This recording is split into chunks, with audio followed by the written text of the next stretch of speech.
Welcome to East Atlanta Church, where ministry is made simple by Pastor Jéan L. Ward. We have so many people that want to call on the name of God. So many people that want to do good deeds, and so many people that want to, even read the Bible, study the Bible. When you say that, you have a lot of people that want to have more knowledge and get a deeper understanding to the scriptures. And we got Facebook preachers and Twitter preachers and Instagram preachers and, people I talk all the time. And one of the things I hear from them is, well, yes, I look at my inspiration every morning and, I got my little devotional. But the one thing I looked at is that many of us are treating God the same way we treat social media, and that is we're just browsing the pages of God. We're not actually talking to Him. When I go to when I do a chaplaincy visit, I go to a lot of my different sites. I always see guys on their phones, and when they're on their phones, I see them just scrolling through, and then they'll like something, and scrolling through, and they'll like something, and and what you like is what you'll see. It has an algorithm that will show you more of what you like, and people have been doing that with the Word. It's amazing to me that we treat the Bible the same way we treat Instagram. We scroll through the pages of what we like and we'll highlight them for a later date. Amen? We'll remember them and we'll talk about them. And we'll use those scriptures in the capacity that is what? Good for us. We'll do all these things, but we won't take the time to find out what it really means. And this morning, I want to talk to you about what do you do when you see something on a social media page, or you see someone who's posting something that's really deep and you want to know more about that person that is posting. You hit them in the DM. When you want to know more about someone that is putting something there that you like, you direct message them. You start a conversation with them. Do we not? Whether it be someone that is giving great legal advice, or someone who's spiritually inclined, or whether it be someone that you might find attractive, or someone that's doing something that you like, there's someone that may be a cook, someone that may be an entertainer, someone that may be in the industry that you're looking into, and you realize that they have some things that are applicable to your life. You want to know more, not just about what they're posting, but about what? Them. So you direct message them. Amen? God is saying, but you're doing that with my Bible, with my Word. You're scrolling through my pages and you're liking it, and I thank you for it.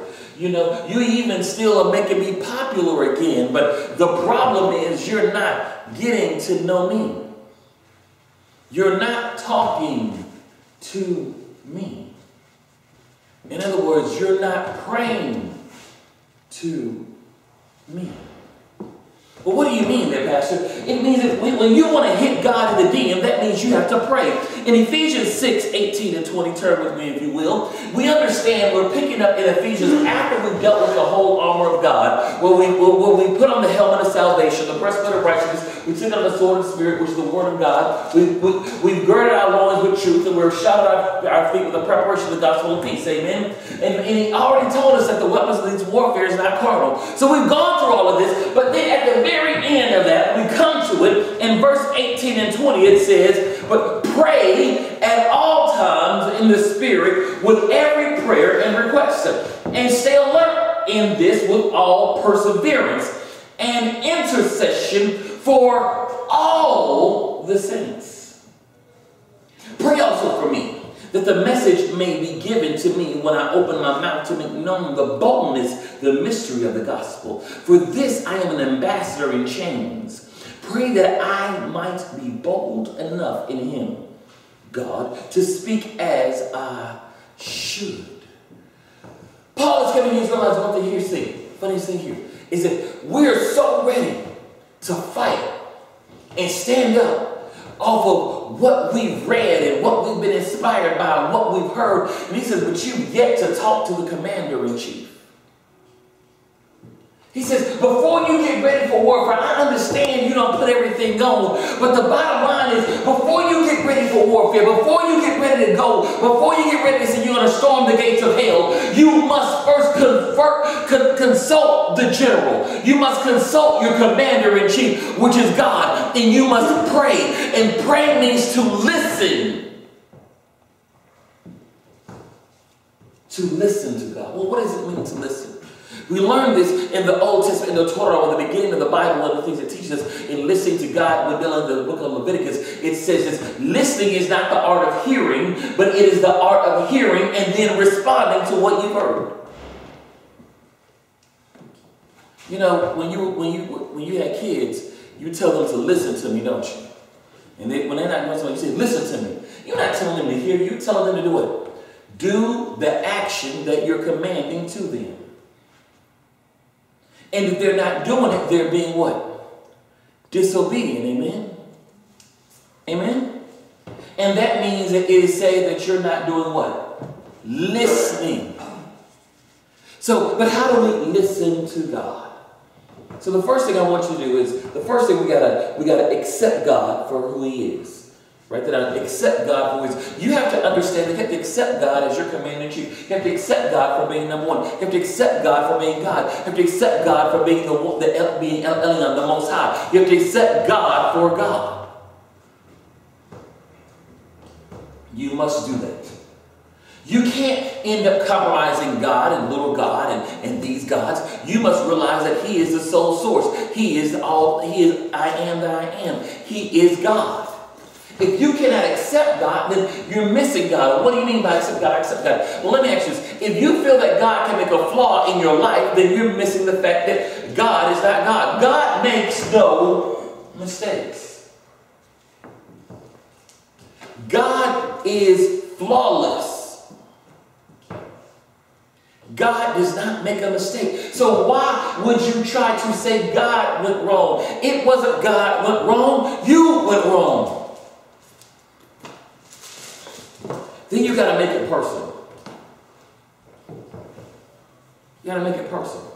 When you DMing somebody, you know, I get people that direct message me, and the first thing they make it personal. They'll try to say, "Hey, Pastor, how you doing, brother? I greet you," and you know, they always want to let me know how much they appreciate what I've done. It's amazing when people message and you don't know. You know, people always talk about the greatness of what you've done.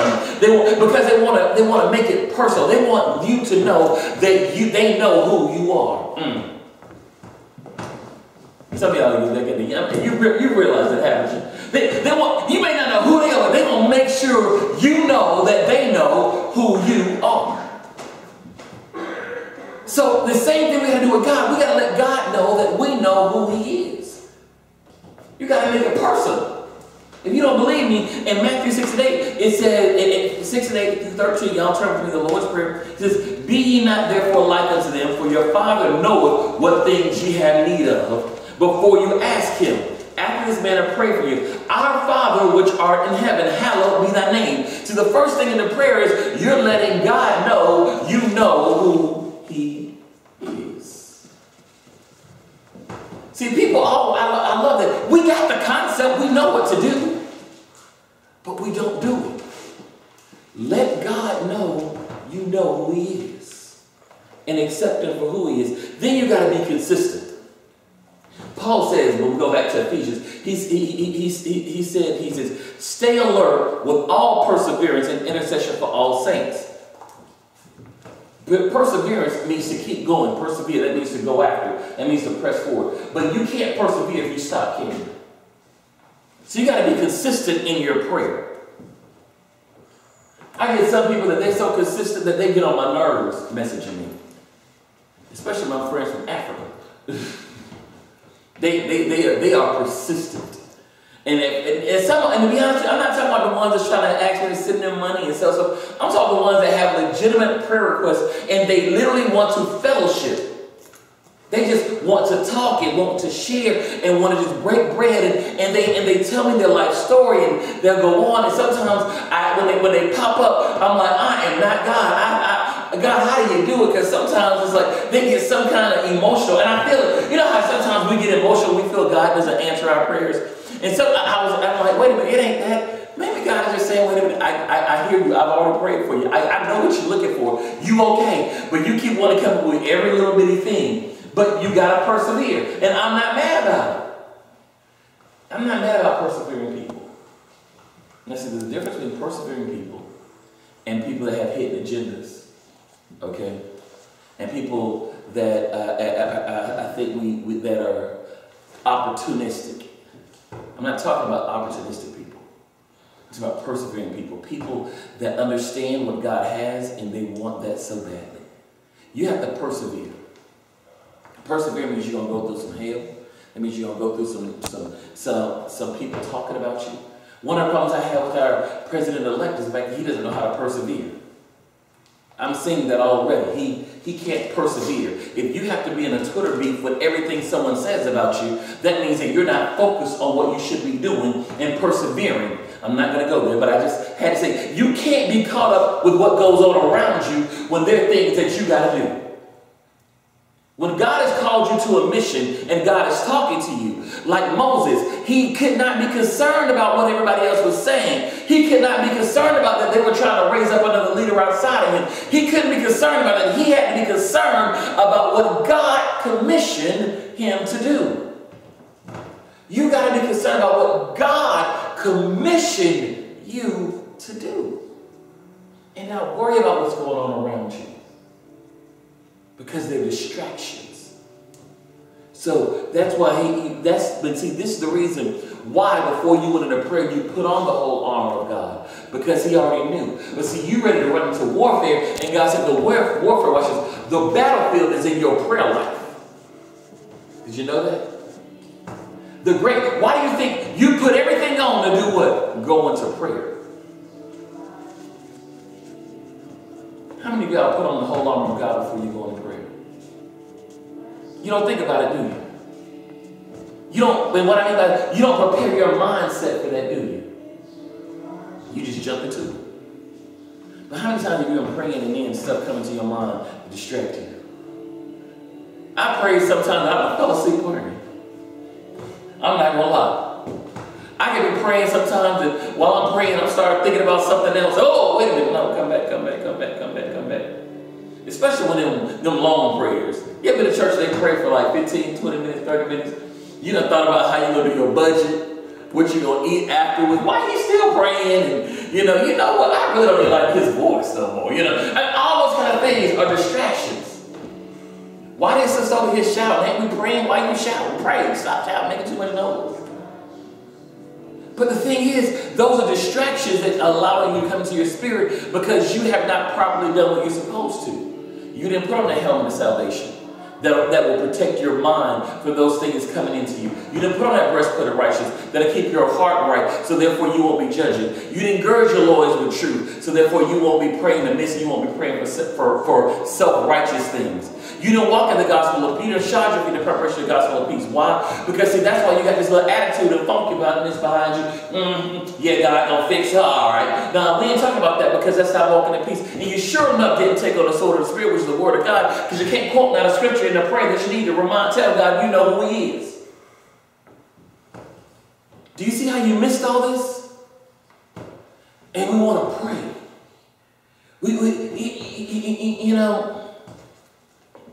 He then goes on. He says, be consistent. Be truthful with yourself first, before you can be truthful with him.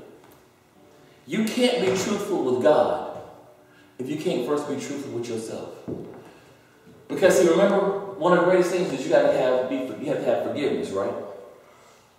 If you read here, it says, our Father which art in heaven, hallowed be thy name, thy kingdom come, thy will be done on earth as it is in heaven. Give us this day our daily bread. Now, we ask God, okay, let us have favor in this day. Let us have another day. But then he says, what? And forgive us of our debts. First thing we ask, forgive us of our debts.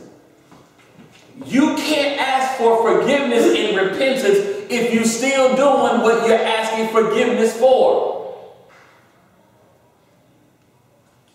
Do you understand that? Does that make sense?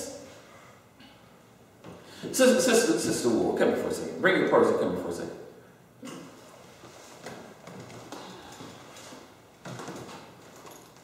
I want to show you something. Come on up here. Now, I'm a thief, and I steal. Okay, now I'm not really a thief. See what she did? Y'all saw that, right? She zipped up the purse. I said, I'm a thief, and I steal. Okay, I'm sorry for stealing from you. I really am. I promise. Can you forgive me from stealing? I won't do it again. Can you forgive me from stealing from you? Can you please forgive me? Can you forgive me from stealing? Why can't you forgive me from stealing? I'm sorry. I won't do it. I'm not going to steal because I'm what? I'm still stealing. That's what y'all do. Y'all talking about, I'm not going to do it no more, and you still doing it. I got folk that said, Pastor, I'm trying to get my life right, man. I'm going to do right. You know what I'm saying? I'm not getting high no more. But you high right now. You talking to me saying you ain't going to do it, but you're high. Well, I ain't going to smoke no more. Still, after this one, I'm done. See, I'm done. I stopped smoking. No, you stopped smoking because you ran out. You stopped drinking because you ain't got no more money. You stopped stealing right now because you can't find nobody to hit. You follow what I'm saying? I ain't robbing no more. Yeah, because you good for right now, but another time coming, that's where you're going back to. So you got to be true to yourself and say, you know what? God, forgive me where I am. I'm a shot of mess. And I'm going to stop acting like I got this together. And when people call you on your mess, accept your mess. Accept your mess. You know what I'm saying? You know your shoes got holes in them. And somebody say you got holes in your shoes. Don't deflect. You got holes in your shoes. You know you got holes in your shoes. Why you going to get mad? Am I making sense here?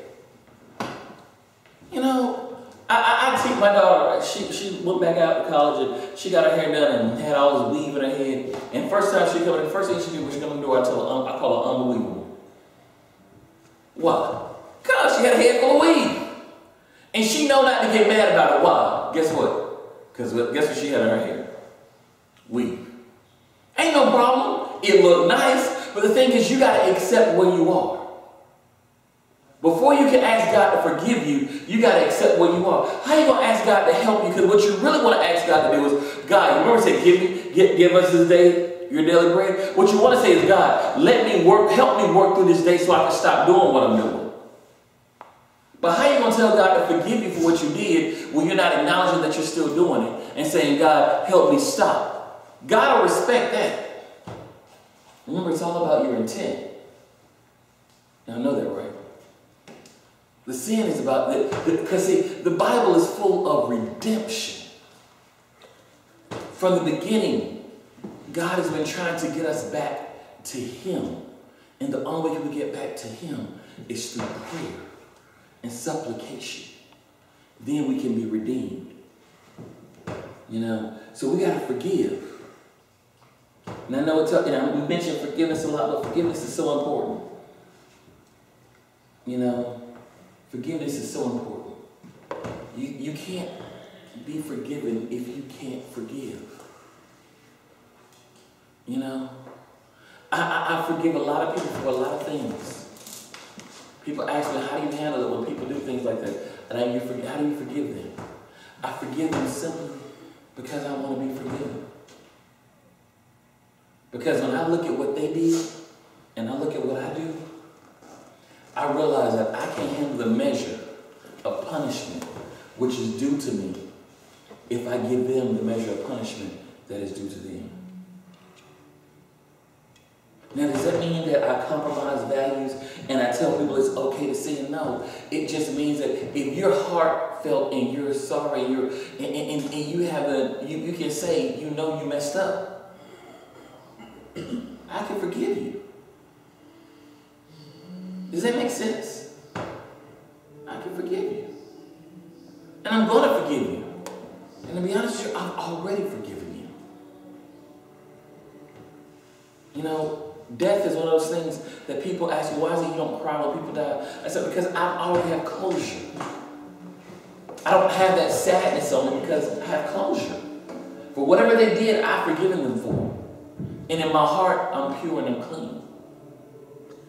Now, I'm not perfect. But the greatest thing about God is through prayer, we can have redemption to be clean and made pure and righteous again. And I love it because he says, forgive us of our debts as we forgive our debtors. You can go so far that I'm not going to hold you any longer. This is a lead us not into temptation. Lead us not into temptation. The next thing we got to do is listen with the intention on not just hearing what he says, but doing what he says. See, remember we said in the beginning, listening is an act of doing, not just hearing. Lead us not to temptation. For God to lead us, we must do what first? What must we do? Follow. Can someone lead you if you're not going to follow? That's not them leading you, is it? But how about this? Can you lead? Can you be led by someone you're trying to control? Can you be led by someone that you are not showing a vote of confidence in? Can you be led by someone and you're going your own direction? Can you be led by someone and you alter the path? Well, I'm still going in the same direction, but you're going southeast. I'm going south. Eventually, you're gonna stray away, aren't you? Well, I get back, but if you're going your own way, you're not following the leader. Anybody ever play Simon Says? Y'all remember Simon Says? Now, the object of Simon Says is to do what? Anybody? What? Come on, tell me. What was the object of Simon Says? Keep up with the pattern. No, do what Simon says. See, that's the problem. And many of us we think we know that we can learn the pattern of God, and God is not that God. The thing is, do what Simon says. I love teaching kids Simon Says, because I ran with kids that thought it was, okay, he'll say, Simon says, put your hand in your head. Take your hand off your head. No, that ain't it.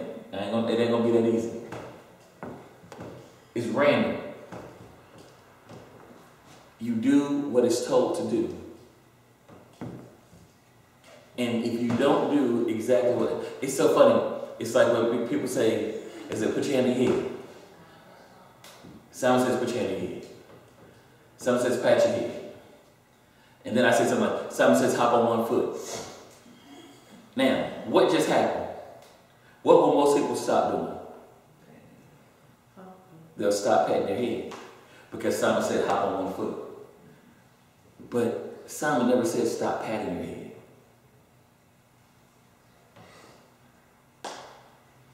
See, we get messages from God, and God says do one thing, and then God says do another thing, but he never says stop doing what you're doing. And we wonder why it doesn't work. And you get mad and say, but God, you want me to do this? Yes, I do, because you want me to do this and this. I want you to forgive and I want you to love. I can forgive now, but that love thing. I can love them, but I ain't got to forgive them. No, I want you to do both. And. Am I making sense this morning? Am I? You're kind of quiet on me. So, you have to listen with intent, not just hearing, into what God says. And then it says, the next thing you got to do is when God gives you a way out of evil, flee. He says, lead us not to temptation, but deliver us from evil. Why do we find it in our life? When we're praying, we pray for everything else, but we don't ask God to deliver us from evil. We ask God, watch this, to remove the situation, remove people from us, but we don't want to be moved out of the situation. What does that mean? That means you have to move out of your state of mindset. Because remember, we're in prayer here. Okay? We're not talking, we're right now, we have to, See, the reason why you can't get it in the physical is because you ain't got it in the spiritual. The spiritual is the blueprint of the manifestation of the physical. Remember we talked about construction. You can't build a building without what? A proper blueprint, correct? So the spiritual is the blueprint of the manifestation of the construction and the physical. So you got to get it right here before you can get it right here. So you have to be willing not to, we always want to ask God to remove our enemies. Remove them from my life. Remove this, remove that. And God said, no, that ain't what I need to do. I need you to remove your mindset. Because once again, how can I prepare the table before you in the presence of your enemies if they all gone? And it's not for me to show you off, it's for them to show me off. How great is it? How do you think that Joseph's brothers felt when they knew that he could kill them or let them starve, but yet he said, come and feast with me, my family, and bring my younger brother and my father too? Do you realize the impact that made? Do y'all remember the story, right? You know, Joseph, his brothers, you know, sold him into slavery. Joseph, an amazing Technicolor Dreamcoat. Y'all remember that? But Joseph, he didn't say remove me from them. He didn't say remove them from me. Joseph said, come with me and dine with me. Because out of everything you did and what you thought, watch this, because what they thought was doing evil and what looked like it may have been the devil, it was God setting him up. God is setting you up, but he can't use you if you still have a bitterness of heart. That's the very reason in the very beginning we talked about forgiving. That's when we put on everything, because you got to walk this thing in righteousness. You got to have a salvation mindset. You have a righteous heart. You got to be wary to walk in peace. You got to be able to, why does it gird your loins with truth? What does that mean? Your loins is your fertility area. You know that, right? It's your reproduction area. In other words, God says, I want you to reproduce truth and righteousness. I want you to walk in peace. And I want you to fight with my word. In other words, let me fight your battles, not you. And lastly, remember again, God is God. He says, by thine is the kingdom and the power and the glory, forever and ever. Amen. At the end of the day, just like in the beginning, let God be God, and he will deliver